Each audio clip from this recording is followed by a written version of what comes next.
¿Cómo están? Soy Carlos Matamoros y pues dándoles la bienvenida a una nueva ponencia en el BAM 2020, el Business Automotive Meeting. Y en esta ocasión voy a tener el placer de platicar con la licenciada Adriana Lobo, que es CEO del Instituto de Recursos Mundiales de México, WRI por sus siglas en inglés. Muchas gracias, Adriana, pues te cedo la palabra, tú eres la experta, porque vamos a hablar de desarrollo sustentable, ¿no? Así es. Entonces, a ver, ¿de qué trata el desarrollo sustentable? ¿Cómo lo definirías? Bueno, Carlos, el desarrollo sustentable siempre hay tres pilares considerados. Uno es el medio ambiente, el otro es el social y la otra la economía. ¿Y qué tiene que ver movilidad con todo eso? Y va a quedar muy claro. ¿Qué es insustentable? La no movilidad. Yo diría que eso es lo primero que es realmente insustentable. Y creo que la pandemia nos dejó muy claro. ¿Qué pasa cuando no nos movemos? Pues no hay actividad económica. Sí, el dinero no se mueve. El dinero no se mueve, ¿no? No se mueven las personas, no se mueve la economía. El acceso a oportunidades queda completamente retenido. Y sin embargo, cuando nos movemos, creamos una serie de consecuencias negativas. Por ejemplo, la contaminación del aire, ¿no? En términos ambientales, el uso excesivo del espacio de la ciudad, la congestión vehicular que hace que el tiempo que usamos para movernos sea tremendo, ¿no? Claro. Más cuando hablamos de zona metropolitana de la Ciudad de México, estamos hablando de 2 horas en el tráfico. Eso no es sustentable. Si tienes mucha suerte, sí. Sí, entonces poco sustentable para tu vida pasar 2-3 horas en un automóvil todos los días. Lo que gastas, ¿no? Lo que gasta una familia en términos de movilidad en una ciudad. Entonces, cuando hablamos es cómo logramos que la movilidad nos habilite el acceso a oportunidades. Eso es la función de la movilidad en general, cómo a las personas les habilita acceso a oportunidades de empleo, oportunidades de diversión, oportunidades de llegar a un hospital y tener acceso a servicios de salud, a todos los servicios que tenemos, a los niños a la escuela, ¿no? Porque ya hemos visto que no es tan fácil retener la actividad y tener el mismo resultado, tampoco los niños a la escuela. Entonces, ese es el papel y hacer que las mercancías lleguen a donde tienen que llegar de una manera adecuada, lo más limpia posible. Que eso se puso de manifiesto ahora con la pandemia, porque si bien la gente no nos movimos mucho, pero de todos modos teníamos que comer, teníamos que tener acceso a tiendas y las tiendas tenían que estar surtidas. Entonces, ese llegar de los productos a donde puedes adquirirlos o algo, o más aún, la relevancia que tomó la entrega a domicilio, ¿no? Con la pandemia. Sí, hubo muchos cambios y fue como un completo experimento social no pensado para la movilidad, la pandemia, porque vimos muchas cosas. Uno, la absoluta necesidad de la movilidad para que la gente llegue, un enfermero a un hospital, un médico a trabajar. O sea, vimos que en la base de la pirámide hay una necesidad de acceso muy grande. En Jalisco, por ejemplo, que vimos cómo la gente reaccionaba mal cuando se subía a los trabajadores de salud para llegar a los hospitales. ¿Y cómo le haces? La gente tiene que llegar a trabajar. Claro. Entonces, cuando hablamos de movilidad en general y hablamos de qué es esa sustentabilidad, es exactamente crear un aspecto en que esa satisfacción de tus necesidades de moverte para mover tu vida, la economía, se dé, pero con consecuencias negativas mucho menos severas, tanto en tu tiempo, yo digo que en tu salud y en lo más sagrado que tiene el ser humano, porque las consecuencias negativas de la movilidad se dan de formas muy importantes, ¿no? No llegar a algún lado es tu tiempo de vida. O sea, cuando pasas 3 horas al día en un automóvil, probablemente no sé si hay otra forma más terrible de desperdiciar tu día. Estás dejando tu vida adentro de un vehículo. Y además sin moverte casi, ¿no? Es casi sin moverte. Arrastrándote centímetros por hora, ¿no? Por hora. Entonces imagínate qué es. O sea, te estás dejando tu vida. Sí. Tú pudieras estar con tus hijos o tú pudieras estar trabajando. No elegirías estar adentro ni de tu carro ni adentro de un vehículo de transporte público 3 horas de tu día. El otro que te afecta de manera sin duda es el tema un poco de tu salud, en una manera muy amplia. En general, si estás ahí en un congestionamiento, estás estresado, estás sentado, aumenta tu posibilidad de obesidad con todo lo que tiene. estás respirando contaminación, o sea, sí hay una afectación muy directa a la salud, tanto lo que tú recibes como lo que el vehículo en que tú está emitiendo a la atmósfera, y está en verdad, en general, hasta el que está sentado en su casa, estás emitiendo algo que no es el más adecuado para su salud. Y en un término muy global, el tema de los gases de efecto invernadero, ¿no? O sea, el combustible que todo fósil suma, ¿no? suma de una manera determinante a esa gran emisión planetaria, que es un riesgo que parece muy lejano, pero al tiempo cada vez lo vemos más cercano. Entonces, todo lo que nos afecta en nuestro tiempo y en nuestra salud, pues es un tema importantísimo. Está afectando de manera directa nuestra vida y afecta el bolsillo de las personas, ¿no? El que tiene carro, yo creo que a veces no hacemos ya la cuenta de cuánto vale tener un auto. ¿Cuánto te cuesta tenerlo? ¿Cuánto te cuesta tenerlo? Sí, sí, porque están seguros, impuestos, impuesto de compra, impuestos de posesión. La gasolina. La gasolina, sí. Sí, sí. Y sin embargo, lo que ha sido más efectivo, y ahora hablamos un poco más de eso, para tornar una ciudad más sustentable, es que el auto privado cueste más, porque nos hace reaccionar diferente a la manera de usarlo, ¿no? Una ciudad congestionada es una ciudad de una menor productividad. Sin duda. O sea, tú agarras, por ejemplo, una entrega, ¿no? Si tú vas a una ciudad, ¿cuántas entregas puedes hacer al día o cuántas reuniones puedes ir al día cuando no hay congestión de tráfico? Y sin embargo, si yo voy a un ambiente congestionado, pues no sé, si yo pudiera hacer 8 entregas, 1 por hora, ponle congestión, probablemente puedo hacer 4, ¿no? Y eso hace que cualquier empresa de entrega de mercancías sea menos rentable, que cualquier persona gaste un tiempo de su vida en el tráfico sea menos rentable. Entonces hay todo un marco teórico de cómo ir logrando una mejor sustentabilidad dentro de la movilidad. Es un marco que viene mucho de la parte más ambiental, pero que aplica con algunos adicionales en otros ambientes. Y el marco dice, deberíamos estar evitando hacer tantos viajes motorizados, porque si no las ciudades se tapan. Y el pensamiento más común es, bueno, si estamos congestionados, pues construyamos más vías. Y sin embargo, el mundo entero se ha dado cuenta que ese es un muy mal camino. Sí, porque abres más espacio y además decía uno de los postulados de la ley de Murphy, ¿no? Dice que no importa el espacio que tengas, las cosas a almacenar se expandirán hasta llenar todo el espacio disponible. Eso es completamente válido en movilidad. Claro, entonces tú abres más vías, abres una autopista de 8 carriles, pues va a haber coches para llenar esos 8 carriles. Los llena y se vuelve a congestionar, y en las bajadas, en las salidas se atora. Se vuelven embudos. Se vuelven embudos y llegamos.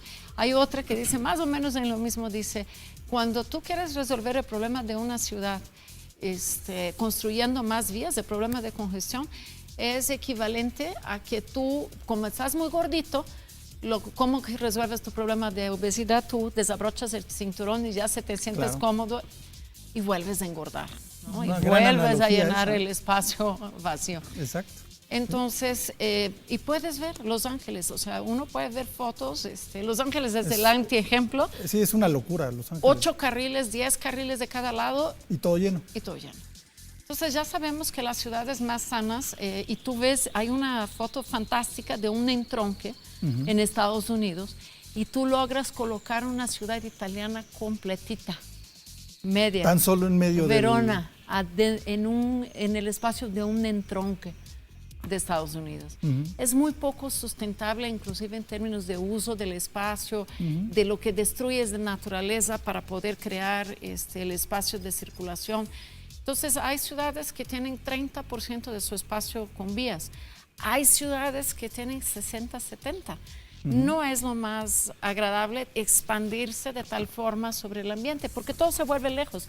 De hecho, la misma existencia del auto privado es que ha como permitido y empujado a que las ciudades se expandan muchísimo, porque yo pudiera estar más fuera,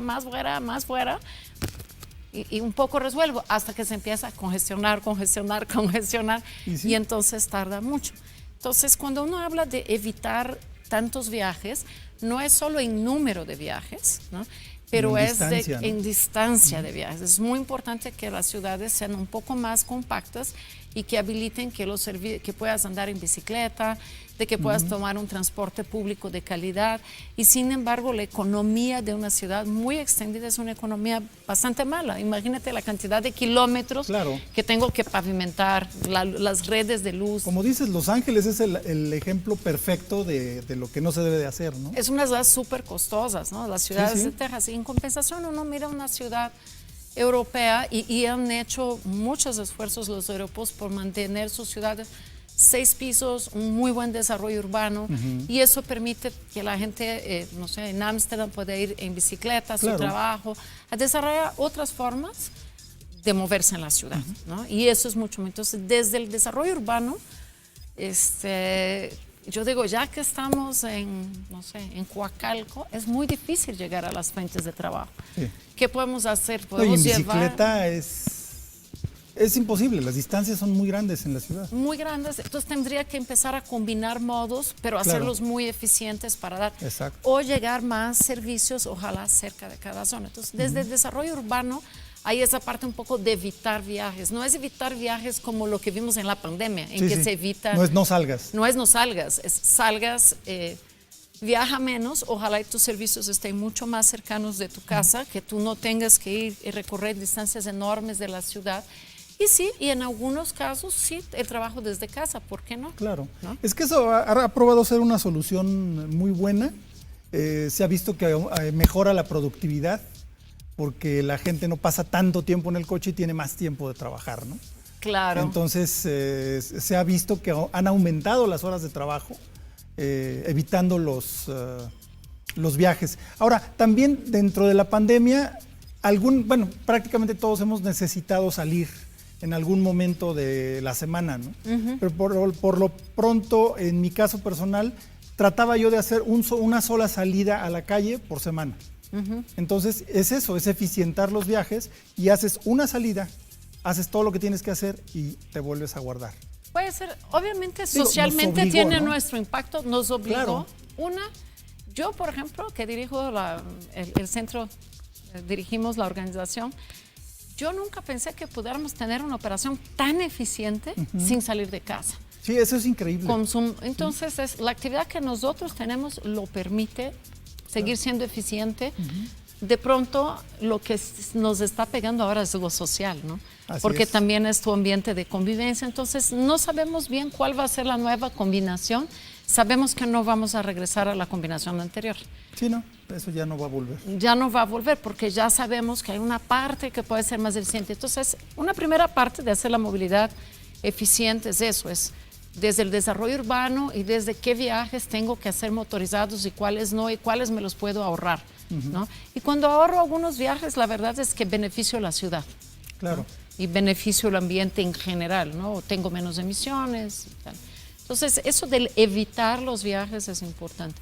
El siguiente es cambiar de modo, ¿no? Y eso ahora te cuento porque también la pandemia ha afectado para bien y para mal. Cuando digo cambiar de modo es súper claro. ¿Qué emite más a la atmósfera, ¿no? ¿O qué te hace una ciudad congestionada? Nosotros tenemos en Ciudad de México, voy a hablar de Ciudad de México, después te voy a dar algunos ejemplos adicionales de México, porque es muy diferente lo que pasa en el país. Tenemos más o menos 70% de los viajes de la ciudad hechos en transporte público y solo el 30% en auto privado. Pero cuando miras la calle... Sí, está lleno de autos privados. Está lleno de autos privados. Lleva el 30% de los viajes, pero ocupa el 90% del espacio. Entonces, esa simetría es la que no es buena para la ciudad y la creación de sistemas de movilidad, y, no sé, un metrobús, un tren, un sistema de transporte público, es algo que permite que la ciudad se mueva de una manera mucho más eficiente. Y creo que queda muy claro cuando uno va a Europa.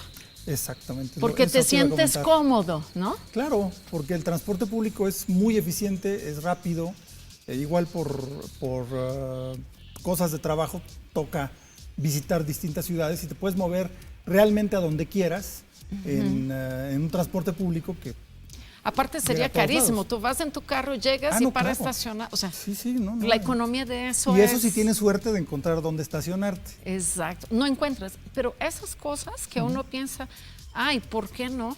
Esas cosas no son cosas espontáneas, son cosas que vienen de la planeación de la ciudad. Uno mira fotos hasta de Ámsterdam, que hoy más del 50% de los viajes se hacen en bicicleta, y uno mira una foto de 1970 y tenían unas calles congestionadas. Claro. ¿Qué es lo que cambia? O sea, fue un cambio cultural. Es un cambio cultural, es un cambio en planeación, en que estás planteando la ciudad de otra manera. Claro. Y entonces planteas tu movilidad para servir una ciudad mucho más amable, en que la gente tiene más espacio que los carros.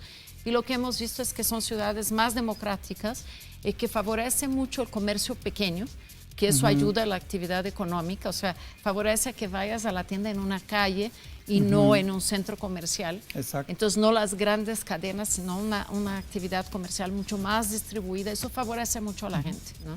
Que aquí en México tenemos una situación muy particular porque estamos muy cerca de Estados Unidos y tendemos a imitar el modelo de los grandes centros comerciales, de las grandes avenidas, y a la vez también parte de lo que proviene de la cultura europea en México, de los pequeños comercios, de la tienda de la esquina, entonces como que tenemos esa dualidad en México, ¿no? Como en muchas cosas. Afortunadamente, y ojalá y promovamos más el comercio pequeño, porque ayuda a que más gente tenga mejor posición social, ¿no? Entonces, cuando uno habla de eso y dices, oye, ¿por qué en Europa te sientes cómodo de transporte público? Aquí no, de eso es calidad. Pero hay un tema que viene por detrás de eso muy importante. De hecho, apenas pasó un cambio constitucional hace 2 días, no sé si sabes, pero es muy importante, porque se considera que la movilidad es un derecho esencial de los mexicanos. Es un cambio constitucional importantísimo. ¿Por qué? Porque hoy lo que se considera es que el servicio de transporte público está en manos de los transportistas como un negocio privado. Es una concesión, o sea, ahí también hay una dualidad o una contradicción, ¿no? Porque pareciera que estoy dando un negocio a un privado, pero en verdad es un servicio público que revela un derecho esencial a la movilidad. Claro. ¿Sí? Y no tiene básicamente en las ciudades mexicanas inversión gubernamental o de la sociedad para siempre mantener. Está en manos privadas, claro. ¿No? Y de a 5 pesos. O sea, hay operadores privados en Europa también, pero hay empresas, hay unas reglas. La regla entre el Estado y los privados son reglas mucho más estables y que permiten una calidad de servicio diferente. Claro. Pero para que eso exista, la sociedad invierte de una manera muy importante. Por ejemplo, cuando uno va a tomar un transporte en España, uno paga €1, €1.50 para tomar su transporte, pero para cada euro va apareado atrás por lo menos otro euro, 2 euros del país, de inversión del gobierno. De inversión del gobierno. ¿De dónde viene? De los impuestos. ¿Con qué lógica? De que hacer la ciudad una ciudad más eficiente tiene un beneficio social para todos, muy significativo. Y mejora la vida de toda la ciudad. Mejora la vida de todos. Entonces es algo que y nos hace más equitativos, ¿no? No es la persona pobre que viene, no sé, de un límite de la ciudad, del límite del estado, de Tláhuac, que para llegar al centro gasta sus recursos, gasta su tiempo de manera tremenda, y otra persona tiene un acceso de una calidad totalmente diferente. Cuando yo habilito ese bien social, también estoy creando en alguna manera una mayor equidad en la distribución de los recursos de una ciudad, ¿no? Y por eso las políticas nacionales, federales, y cómo el gobierno invierte en la creación de una movilidad más equitativa es fundamental. Sí, definitivamente. Y también tenemos el otro lado, porque mucha gente no utiliza el transporte público por diversas causas. O sea, hay gente a la cual definitivamente no los puedes bajar de su coche, ¿no? Sí, pero yo tengo mucha, yo siempre digo, depende de la condición, ¿no? Porque esa misma persona va a París y sí toma no, por supuesto, ¿no? Por supuesto. O sea, entonces es un tema un poco de cómo estamos acostumbrados, de lo que pensamos culturalmente, Porque uno tiende a pensar que es intrínseco de la persona. No, no. Y yo digo, no, es la persona en su condición. Porque la persona en otra condición tiene otro tipo de acción completamente. Entonces, crear esas ciudades más sustentables, más equitativas, en que también, obviamente, la emisión de contaminantes, tanto los globales como los locales, tiene otra dimensión, ¿no? Claro. O sea, pues es algo que socialmente deberíamos estar pensando, es cómo hacemos una mejor sociedad, cómo hacemos una mejor ciudad para vivir, y para eso sí tendríamos que pensar en invertir diferente. Si la infraestructura empieza a cambiar y la calidad del servicio empieza a cambiar, Yo creo que eso es bien importante. la manera de la gente reaccionar al sistema también cambia, ¿no? Exactamente. El hecho de que tú vayas al centro y fuera caro estacionar, tú dices, bueno, si tú vas y dejas, o sea, un poco lo contraste, ¿no? Tú vas a Londres y ni piensas ir en carro al No, ni centro. se te ocurre. Primero porque es complicado, no tienes dónde estacionar y si hay te cobran una millonada. Dices, no, ¿para qué? ¿No? Pero tienes un underground, el tren subterráneo, que es muy eficiente, muy amplio y muy antiguo también. El nuestro es bastante eficiente. No, por supuesto, pero el problema es la carga de pasajeros. Sí, O sea, es eficiente, pero está saturado. Está saturado entonces pues hay que hacer más sistemas, ¿no? O sea, es una ciudad grande, pues lo tenemos que complementar. El complemento entre buses y el sistema de pasajeros y las bicis, o sea, hay un sistema que se tiene que ir repensando, ¿no? Cómo se accesa desde la colonia hasta el sistema, mucho más uso de bicicleta. De pronto, algunos viajes largos se pueden hacer en bicicletas o relativamente. Se considera que hasta unos 20 minutos en bicicleta es un viaje muy atractivo y bueno, que de hecho te ayuda a ejercitar lo que tú necesitas en todo el día. O sea, no necesitarías ir al gym ni nada, tú 20 minutos en tu bici, 20 de regreso a tu casa, estás, ¿no? Has hecho una gran parte del ejercicio que necesitas, claro, desde que sea seguro. Entonces, ¿cómo creamos sistemas seguros? ¿Cómo creamos acceso seguro? Esas son las cuestiones de cómo vamos construyendo. Ahora en pandemia, en ese sentido que es ese ambiente de cambiar, ¿no? ¿Cambiar a qué? Cambiar el auto por ir en bicicleta, o cambiar el auto por ir a pie, o cambiar el auto por ir en transporte público, es como la dirección en que tendríamos que estar planeando en nuestras ciudades, ¿no? Entonces, cuando haces un proyecto como Metrobús o como el tren que viene de Toluca a Ciudad de México, sí estamos creando opciones para que la gente, o una nueva línea de metro, sí estamos aumentando las opciones para que eso pase, y tenemos que ir cuidando. En pandemia, ¿qué vimos? Uno, mucho más espacio para bicicletas. Las ciudades medias, o sea, Toluca tiene una posibilidad extraordinaria de resolver probablemente 30-40% de sus viajes. Ojalá, si hubiera infraestructura segura, la gente pudiera ir en bici. Porque son ciudades de hasta 1 millón de habitantes. Y de un tamaño muy... De un tamaño, ¿no? O vas a un Morelia, o sea, hay muchas ciudades que pudieran estar pensando mucho más agresivamente, y se crearon espacios bien interesantes para la bicicleta, ¿no? París lo está haciendo, o sea, vas a las ciudades europeas, hay un despliegue de espacios de bicicleta, porque aparte es un vehículo súper resiliente. No usa combustible, te cuesta muy barato, puedes moverte inclusive, y es individual, no estás compartiendo espacio con los demás, o sea, No, y la contaminación que se produjo al fabricar la bicicleta ya quedó ahí, o sea, no continúa contaminando, ¿no? Exacto. Porque digo, toda fabricación tiene un costo, proceso, ¿no? un costo ambiental, y un costo económico también. Pero por otro lado, el transporte público tuvimos un gran retroceso por el problema del financiamiento. Sí. Porque la gente no lo está usando. Entonces, yo tengo que dar un servicio que no está recuperando ingreso. Y entonces, sí es un problema mucho más fuerte, y necesito que la gente no esté tan junta. Entonces, el problema del transporte público, que es esencial en las ciudades grandes como parte de la sustentabilidad de las ciudades, se ha vuelto un tema muy importante de considerar, de cómo pensar financiamiento y operación más eficiente. Sí, porque tienes que bajar la ocupación. pero por muchísimo por ciento. Sí, entonces imagínate, ¿no? Te dan 7 pesos, vamos a decir que 10 pesos. La mayor parte de las ciudades mexicanas, de hecho, es muy barato el transporte, relativamente. Sí, comparado con Europa es muy barato. O con Estados Unidos, o bueno, con casi cualquier lugar, seguimos teniendo un transporte. Por eso digo, queremos pagar 8, y sí es delicado porque la gente gasta mucho en transporte.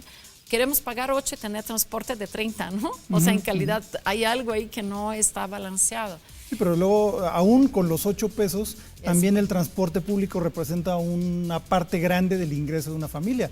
Súbelo a 30 y 20, 30, no comen. Entonces, ahí viene por eso es que la intervención del Estado es muy importante. Claro, sí. ¿No? O sea, ¿en ahí es qué donde tiene que estar la invertimos? inversión. Claro, ahí tiene que estar la inversión.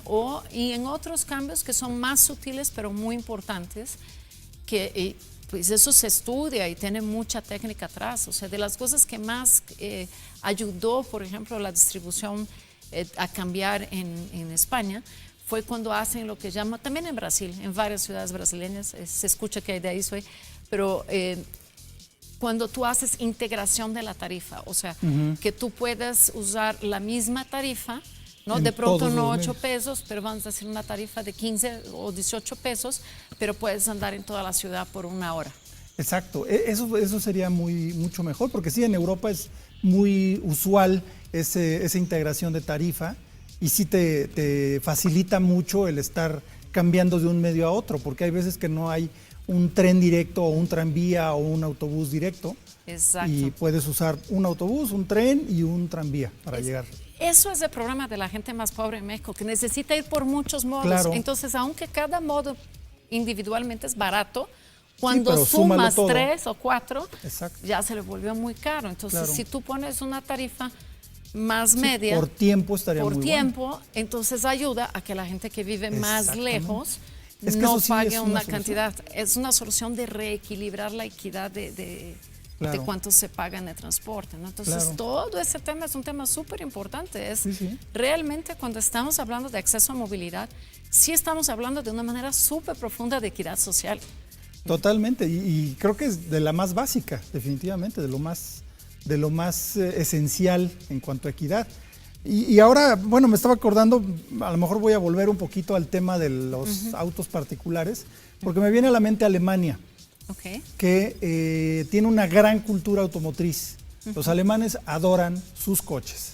Sí, de acuerdo. Pero aún así utilizan mucho el transporte público, entonces muchas veces el coche particular es como para quienes van de una ciudad a otra a trabajar, con las maravillosas autopistas alemanas, que son como el cielo, para los que nos gustan los coches. Sí. Es que no tiene nada que ver ahí sí la sustentabilidad con tener o no tener coche, que te guste el coche, no te guste. Pero justo a lo que voy es eso, que Alemania... parece una guerra con la industria automotriz. No, nada que ver. No, es que eso iba. Es así que como alemanes, ¿no? Como alemanes, porque en Alemania hay un gran balance entre el gusto por el auto particular y el uso del transporte público con tarifa integrada, rápido, eficiente, y llegas a todos lados en transporte público si así lo deseas.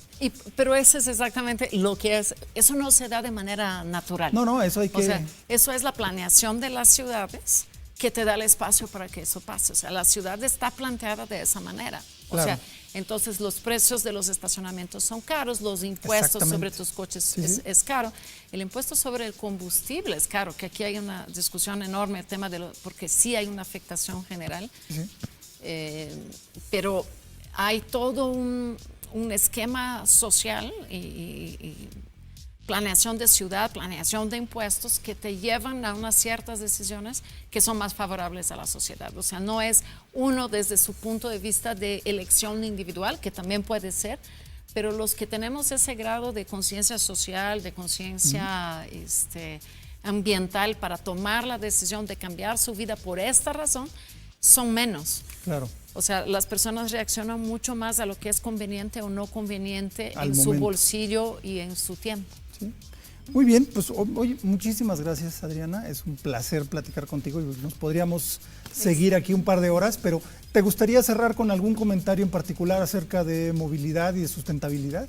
Bueno, creo que el mejor de todos para nosotros es que haya pasado ahora en en Cámara de Diputados esa nueva cambio constitucional, porque nos va a dar espacio para repensar. Nos falta senadores, nos falta los estados, porque el cambio constitucional tiene todo su espacio para acabar con una aprobación final. Pero es esencial, porque realmente si queremos buscar la sustentabilidad ambiental y económica de la que estamos hablando, sí tenemos que pensar muy diferente en cómo construir nuestras ciudades y cómo plantear el financiamiento y el establecimiento de nuestros sistemas de movilidad. Perfecto, muchísimas gracias. Muchísimas gracias, Adriana Lobo, CEO del Instituto de Recursos Mundiales de México. Y pues nos despedimos por el momento para continuar con el BAM 2020. Muchas gracias.